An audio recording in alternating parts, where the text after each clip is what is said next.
2026년 8월 15일 매일 성경입니다. 오늘 본문은 이사야 27장 2절부터 13절까지 말씀입니다. 먼저 본문 말씀을 함께 읽겠습니다. 그날에 너희는 아름다운 포도원을 두고 노래를 부를지어다. 나 여호와는 포도원지기가 되미어 때때로 물을 주며 밤낮으로 간수하여 아무든지 이를 해치지 못하게 하리로다. 나는 포도원에 대하여 노함이 없나니 찔레와 가시가 나를 대적하여 싸운다 하자 내가 그것을 밟고 모아 불사르리라. 그리하지 아니하면 내 힘을 의지하고 나와 화친할 것이니라. 후일에는 야곱의 뿌리가 박히며 이스라엘의 움이 돋고 꽃이 필 것이라. 그들이 그 결실로 지면을 채우리로다. 주께서 그 백성을 치셨던들 그 백성을 친 자들을 치심과 같았겠으며 백성이 죽임을 당하였던들 백성을 죽인 자가 죽임을 당함과 같았겠느냐. 주께서 백성을 적당하게 견책하사 쫓아내실 때에 동풍 부는 날에 폭풍으로 그들을 옮기셨느니라. 야곱의 불의가 속함을 얻으며 그의 죄 없이함을 받을 결과는 이로 말미암나니 곧 그가 제단의 모든 돌을 부서진 횃돌 같게 하며 아세라와 태양상이 다시 서지 못하게 함에 있는 것이라. 대저 견고한 성읍은 적막하고 거처가 황무하며 버림받아 광야와 같은즉 송아지가 거기에서 먹고 거기에 누우며 그 나무가지를 먹어 없이 하리라. 가지가 마르면 꺾이나니 여인들이 와서 그것을 불사를 것이라. 백성이 지각이 없으므로 그들을 지으신 이가 불쌍히 여기지 아니하시며 그들을 조성하신 이가 은혜를 베풀지 아니하시리라. 너희 이스라엘 자손들아, 그날에 여호와께서 창이라는 하수에서부터 애굽 시내에까지 과실을 떠는 것 같이 너희를 하나하나 모으시리라. 그날에 큰 나팔을 불리니 아수르 땅에서 멸망하는 자들과 애굽 땅으로 쫓겨난 자들이 돌아와서 예루살렘 성산에서 여호와께 예배하리라. 보통 그 최고급 포도원을 가꾸는 장인, 그러니까 농부를 떠올리시면 여러분은 어떤 이미지가 그려지시나요? 아무래도 땀 흘리면서 정성스럽게 물을 주고 보살피는 그런 따뜻한 모습이 아닐까요? 그렇죠. 그런데 단순히 물만 잘 주는 게 아니거든요. 밭에 난 잡초는 막 무자비하게 뽑아버리지만 또 자신이 아끼는 귀한 포도나무는 더 크고 단단한 열매를 맺게 하려고 꽤 깊숙하고 아프게 가지치기를 합니다. 아, 네, 맞아요. 나무 입장에서는 그게 좀 폭력적으로 보일 수도 있죠. 네. 하지만 사실 이건 그 철저한 사랑과 계획의 결과물이잖아요. 자, 오늘 저희가 깊이 들어가 볼 오늘의 매일 성경 본문은 이사야 27장 2절에서 13절입니다. 네, 아주 중요한 본문이죠. 오늘은 그 거센 심판의 폭풍 속에서도 자기 백성을 끝까지 보호하시는 포도원지기이신 하나님의 이야기로 깊이 들어가 보겠습니다. 네, 오늘 성경 본문에서 가장 인상적인 건요. 하나님이 친히 그 포도원의 지기가 되셨다는 선언이에요. 아, 친히 지기가 되셨다. 네, 때를 따라 물을 주시고 밤낮으로 간수하시면서 아무도 해치지 못하게 철통 방어를 하신다는 거죠. 여기서 이 아름다운 포도원은 곧 교회와 성도들, 그러니까 바로 지금 이 이야기를 듣고 계신 여러분을 의미합니다. 그런데 여기서 되게 흥미로운 반전이 하나 있더라고요. 어떤 반전이죠? 그 포도원을 망치는 대적들, 그러니까 찔레와 가시를 향해서는 불살라 버리겠다고 아주 엄하게 경고하시잖아요. 그렇죠. 무서운 심판을 말씀하시죠. 그런데 그 원수들에게조차 나의 힘을 의지하고 나와 화친하자 이렇게 손을 내미신단 말이죠. 아, 맞아요. 그 심판의 한가운데서 적에게까지 평화를 제안하시는 그 끈질긴 은혜가 참 놀랍습니다. 네, 정말 놀라운 은혜죠. 하지만 바로 이 지점에서 우리는 본문의 아주 날카로운 대비를 마주하게 됩니다. 잠깐만요. 사실 제가 이 성경 본문을 보면서 제일 이해가 안 됐던 게 바로 그 부분이었거든요. 아, 폭풍 이야기 하시는 거죠? 네, 맞아요. 방금 전까지 하나님이 포도원을 밤낮으로 사랑하며 지키신다고 하셨잖아요. 네, 철통같이 지키신다고 했죠. 그런데 바로 뒤를 보면 하나님이 막 거센 동풍과 폭풍을 보내서 백성들을 쫓아내시거든요. 솔직히 제가 포도나무라면 엄청난 배신감이 들 것 같아요. 이건 보호가 아니라 완전 가혹한 형벌 아닌가요? 충분히 그렇게 보일 수 있죠. 하지만 여기서 멸망을 위한 심판과 사랑을 위한 징계를 구분하는 게 핵심입니다. 아, 심판과 징계의 차이요. 네. 그러니까 하나님은 포도원 자체를 파괴하시려는 게 아니거든요.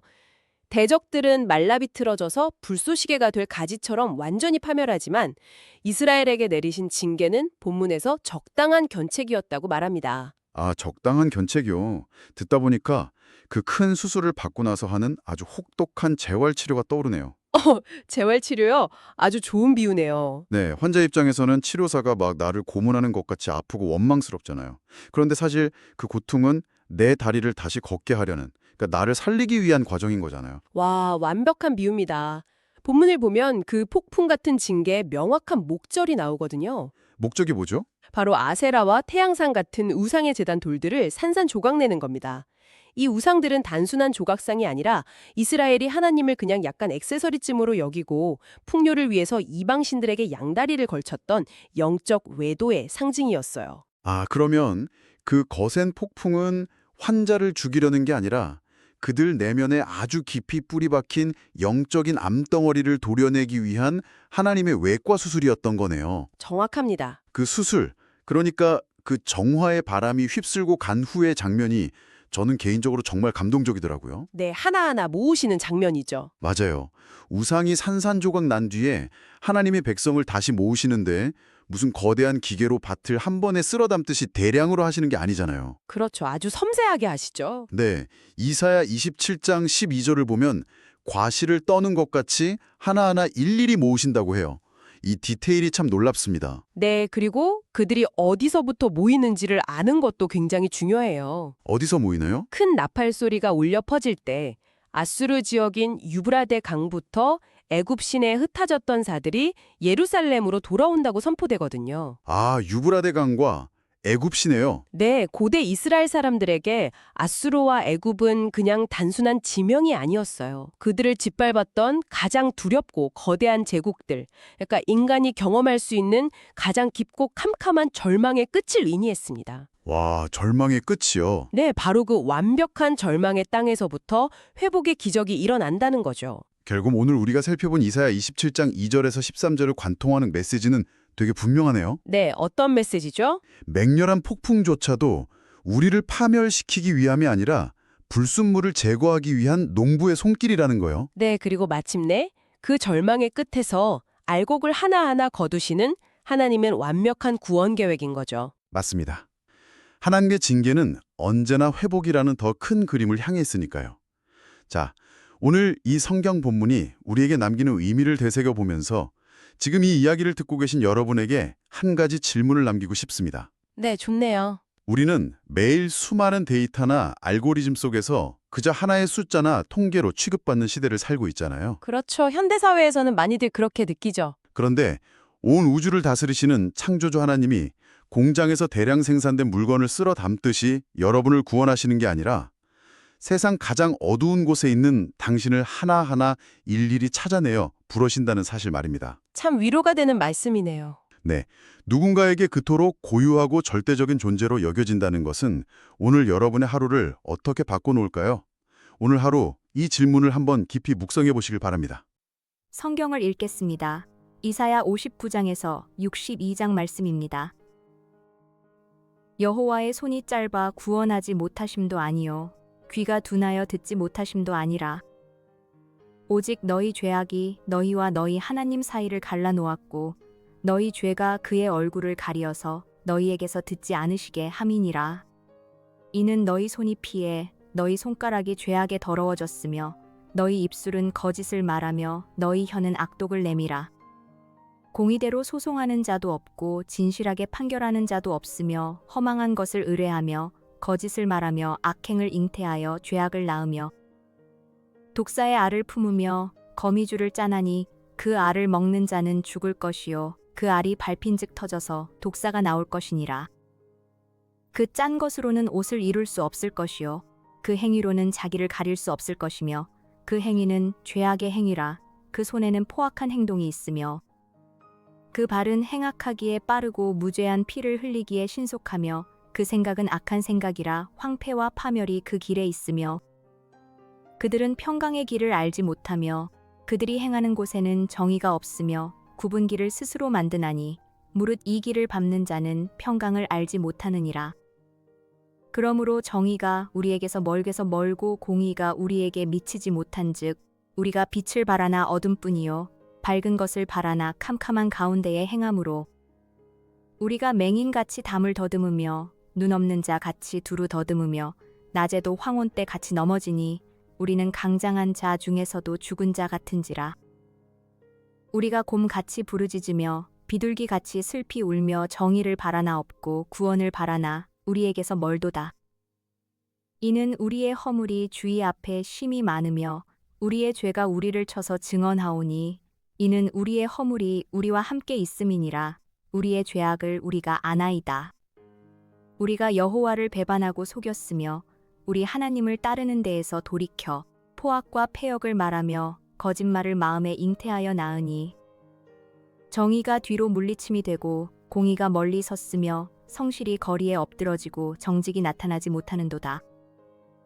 성실이 없어짐으로 악을 떠나는 자가 탈취를 당하는도다. 여호와께서 이를 살피시고 그 정의가 없는 것을 기뻐하지 아니하시고 사람이 없음을 보시며 중재자가 없음을 이상히 여기셨으므로 자기 팔로 스스로 구원을 베푸시며 자기의 공의를 스스로 의지하사 공의를 갑옷으로 삼으시며 구원을 자기의 머리에 써서 투구로 삼으시며 보복을 속옷으로 삼으시며 열심을 입어 겉옷으로 삼으시고 그들의 행위대로 갚으시되 그 원수에게 분노하시며 그 원수에게 보응하시며 섬들에게 보복하실 것이라. 서쪽에서 여호와의 이름을 두려워하겠고 해돋는 쪽에서 그의 영광을 두려워할 것은 여호와께서 그 기운에 몰려 급히 흐르는 강물같이 오실 것이미로다. 여호와의 말씀이니라. 구속자가 시온에 임하며 야곱의 자손 가운데에서 죄과를 떠나는 자에게 임하리라. 여호와께서 이르시되 내가 그들과 세운 나의 언약이 이러하니 곧 내 위에 있는 나의 영과 내 입에 둔 나의 말이 이제부터 영원하도록 내 입에서와 내 후손의 입에서와 내 후손의 후손의 입에서 떠나지 아니하리라 하시니라. 여호와의 말씀이니라. 일어나라 빛을 발하라. 이는 내 빛이 이르렀고 여호와의 영광이 내 위에 임하였음이니라. 보라, 어둠이 땅을 덮을 것이며 캄캄함이 만민을 가리려니와 오직 여호와께서 내 위에 임하실 것이며 그의 영광이 내 위에 나타나리니 나라들은 내 빛으로 왕들은 비치는 내 광명으로 나아오리라. 내 눈을 들어 사방을 보라. 무리가 다 모여 내게로 오느니라. 내 아들들은 먼 곳에서 오겠고 내 딸들은 안기어올 것이라. 그때에 네가 보고 기쁜 빛을 내며 내 마음이 놀라고 또 화창하리니 이는 바다의 부가 내게로 돌아오며 이방 나라들의 재물이 내게로 옴이라. 허다한 낙타, 미디안과 에바의 어린 낙타가 내 가운데에 가득할 것이며 스바 사람들은 다 금과 유향을 가지고 와서 여호와의 찬송을 전파할 것이며 게달의 양 무리는 다 내게로 모일 것이요 느바요의 순양은 내게 공급되고 내 제단에 올라 기꺼이 받음이 되리니 내가 내 영광의 집을 영화롭게 하리라. 저 구름같이 비둘기들이 그 보금자리로 날아가는 것 같이 날아오는 자들이 누구냐? 곧 섬들이 나를 앙망하고 다시스의 배들이 먼저 이르되 먼 곳에서 네 자손과 그들의 은금을 아울러 싣고 와서 내 하나님 여호와의 이름에 드리려 하며 이스라엘의 거룩한 이에게 드리려 하는 자들이라. 이는 내가 너를 영화롭게 하였음이라. 내가 노하여 너를 쳤으나 이제는 나의 은혜로 너를 불쌍히 여겼은즉 이방인들이 네 성벽을 쌓을 것이요 그들의 왕들이 너를 섬길 것이며 네 성문이 항상 열려 주야로 닫히지 아니하리니 이는 사람들이 내게로 이방 나라들의 재물을 가져오며 그들의 왕들을 포로로 이끌어 옴이라. 너를 섬기지 아니하는 백성과 나라는 파멸하리니 그 백성들은 반드시 진멸되리라. 레바논의 영광 곧 잣나무와 소나무와 황양목이 함께 내게 이르러 내 거룩한 곳을 아름답게 할 것이며 내가 나의 발 둘 곳을 영화롭게 할 것이라. 너를 괴롭히던 자의 자손이 몸을 굽혀 내게 나아오며 너를 멸시하던 모든 자가 내 발 아래에 엎드려 너를 일컬어 여호와의 성읍이라 이스라엘의 거룩한 이의 시온이라 하리라. 전에는 네가 버림을 당하며 미움을 당하였으므로 내게로 가는 자가 없었으나 이제는 내가 너를 영원한 아름다움과 대대의 기쁨이 되게 하리니 네가 이방 나라들의 젖을 빨며 뭇 왕의 젖을 빨고 나 여호와는 네 구원자, 네 구속자, 야곱의 전능자인 줄 알리라. 내가 금을 가지고 놋을 대신하며 은을 가지고 철을 대신하며 놋으로 나무를 대신하며 철로 돌을 대신하며 화평을 세워 관원으로 삼으며 공의를 세워 감독으로 삼으리니 다시는 강포한 일이 내 땅에 들리지 않을 것이요 황폐와 파멸이 네 국경 안에 다시 없을 것이며 네가 네 성벽을 구원이라 네 성문을 찬송이라 부를 것이라. 다시는 낮에 해가 네 빛이 되지 아니하며 달도 네게 빛을 비추지 않을 것이요 오직 여호와가 네게 영원한 빛이 되며 네 하나님이 네 영광이 되리니 다시는 네 해가 지지 아니하며 네 달이 물러가지 아니할 것은 여호와가 네 영원한 빛이 되고 네 슬픔의 날이 끝날 것임이라. 내 백성이 다 의롭게 되어 영원히 땅을 차지하리니 그들은 내가 심은 가지요 내가 손으로 만든 것으로서 나의 영광을 나타낼 것인즉 그 작은 자가 천명을 이루겠고 그 약한 자가 강국을 이룰 것이라. 때가 되면 나 여호와가 속히 이루리라. 주 여호와의 영이 내게 내리셨으니 이는 여호와께서 내게 기름을 부으사 가난한 자에게 아름다운 소식을 전하게 하려 하심이라.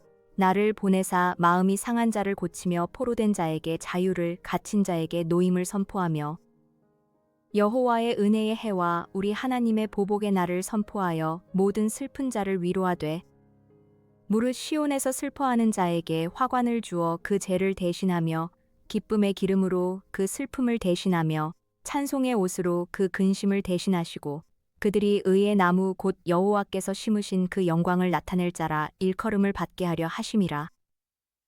그들은 오래 황폐하였던 곳을 다시 쌓을 것이며 옛부터 무너진 곳을 다시 일으킬 것이며 황폐한 성읍 곧 대대로 무너져 있던 것들을 중수할 것이며 외인은 서서 너희 양떼를 칠 것이요 이방 사람은 너희 농부와 포도원지기가 될 것이나 오직 너희는 여호와의 제사장이라 일컬음을 받을 것이라. 사람들이 너희를 우리 하나님의 봉사자라 할 것이며 너희가 이방 나라들의 재물을 먹으며 그들의 영광을 얻어 자랑할 것이니라. 너희가 수치 대신에 보상을 배나 얻으며 능욕 대신에 몫으로 말미암아 즐거워할 것이라. 그리하여 그들의 땅에서 갑절이나 얻고 영원한 기쁨이 있으리라. 무릇 나 여호와는 정의를 사랑하며 불의의 강탈을 미워하여 성실히 그들에게 갚아주고 그들과 영원한 언약을 맺을 것이라. 그들의 자손을 문나라 가운데에 그들의 후손을 만민 가운데에 알리리니 무릇 이를 보는 자가 그들은 여호와께 복받은 자손이라 인정하리라. 내가 여호와로 말미암아 크게 기뻐하며 내 영혼이 나의 하나님으로 말미암아 즐거워하리니 이는 그가 구원의 옷을 내게 입히시며 공의의 겉옷을 내게 더하심이 신랑이 사모를 쓰며 신부가 자기 보석으로 단장함 같게 하셨음이라. 땅이 싹을 내며 동산이 거기 뿌린 것을 움돋게 함같이 주 여호와께서 공의와 찬송을 모든 나라 앞에 솟아나게 하시리라. 나는 시온의 의가 빛같이 예루살렘의 구원이 횃불같이 나타나도록 시온을 위하여 잠잠하지 아니하며 예루살렘을 위하여 쉬지 아니할 것인즉 이방 나라들이 내 공의를 뭇 왕이 다 내 영광을 볼 것이요 너는 여호와의 입으로 정하실 새 이름으로 일컬음이 될 것이며 너는 또 여호와의 손에 아름다운 관 내 하나님의 손의 왕관이 될 것이라. 다시는 너를 버림받은 자라 부르지 아니하며 다시는 내 땅을 황무지라 부르지 아니하고 오직 너를 헵시바라 내 땅을 뷸라라 하리니 이는 여호와께서 너를 기뻐하실 것이며 내 땅이 결혼한 것처럼 될 것임이라. 마치 청년이 처녀와 결혼함 같이 내 아들들이 너를 취하겠고 신랑이 신부를 기뻐함 같이 내 하나님이 너를 기뻐하시리라. 예루살렘이여 내가 너의 성벽 위에 파수꾼을 세우고 그들로 하여금 주야로 계속 잠잠하지 않게 하였느니라. 너희 여호와로 기억하시게 하는 자들아 너희는 쉬지 말며 또 여호와께서 예루살렘을 세워 세상에서 찬송을 받게 하시기까지 그로 쉬지 못하시게 하라. 여호와께서 그 오른손 그 능력의 팔로 맹세하시되 내가 다시는 네 곡식을 네 원수들에게 양식으로 주지 아니하겠고 네가 수고하여 얻은 포도주를 이방인이 마시지 못하게 할 것인즉 오직 추수한 자가 그것을 먹고 나 여호와를 찬송할 것이요 거둔 자가 그것을 나의 성소 뜰에서 마시리라 하셨느니라. 성문으로 나아가라 나아가라 백성이 올 길을 닦으라 큰 길을 수축하고 수축하라 돌을 제하라 만민을 위하여 기치를 들라. 여호와께서 땅 끝까지 선포하시되 너희는 딸 시온에게 이르라 보라 네 구원이 이르렀느니라 보라 상급이 그에게 있고 보응이 그 앞에 있느니라 하셨느니라.